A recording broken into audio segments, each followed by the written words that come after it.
Talants, jaunā zvaigzne, Latvijas basketbola cerība, tā Elīna Babkina vēl nesen raksturoja basketbola zinātāji. Šobrīd jaunajai basketbolistai radušās veselības problēmas, bet viņas sniegums sezonas gaitā nav apmierinājis TTT Rīga vadību. Basketbolistē piedāvāts pārskatīt līgumu, taču viņa izvairoties no sarunām, apgalvoja kluba galvenais treneris Ēnārs Čukste.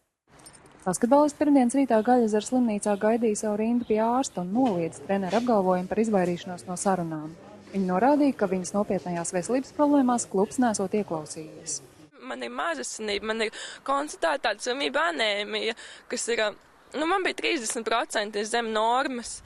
Un es pateicu trenerim, ka es nevaru trenēties, ka man ārsti pateica, lai es samazinu slodzi. Treneris vienkārši to esi profesionāls spēlētājs un aizgāja projām. Es viņam vienkārši pēdās kliedz treneri, es varu nokrist uz tā laukuma un nepiecēlties. Viņš vienkārši iet un nekādas uzmanības. Un man pilnībā un arī visu sezonu, ka es tur nevaru paskriet, viņš saka, ka man nav fiziskās slodzes, bet tas jau viss dēļ veselības, kas man netika ziņots no sezonas sākuma. Pēc pirmdien notikušās kluba valdes sēdes Čukste pavēstīja, ka līdzšinējais līgums ar Babkinu tiek pārtraukts, jo klubu neapmierina viņas sniegums. Taču pēc valdes priekšsēdētāja ieteikuma piedāvāts slēgt līgumu uz citiem nosacījumiem. Babkinas atbilde pagaidām nav saņemta. Katrā ziņā nekādas durvis aizcirsts viņai nav. Šobrīd, principā, lēmums tad paliek viņas pusē. Bet, pēc tam darbībām, kas notiek šobrīd, tomēr izskatās, ka laikam līgums tiks pārtraukts. Tas nav godīgi pret pārējām spēlētājiem, kas šobrīd iet laukumā, plēšās, tur uz zilumiem, sitās cīnās un tomēr dod komandai, ja? Valdes Valters neņēmās spriest par līguma nosacījumiem, taču viņš zina, ka nebūšana saistīts ar Babkinas veselību.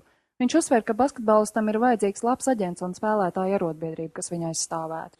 Es uzskatu, ka nevis problēma ir spēlētājos, bet treneros.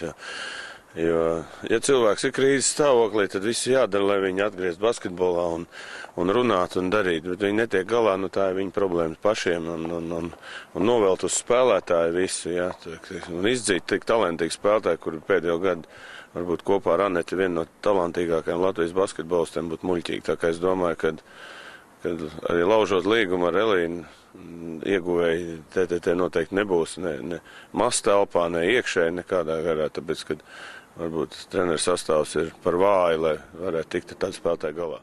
Jānis Palkaunieks, Artūrs Ančs, Diena TV.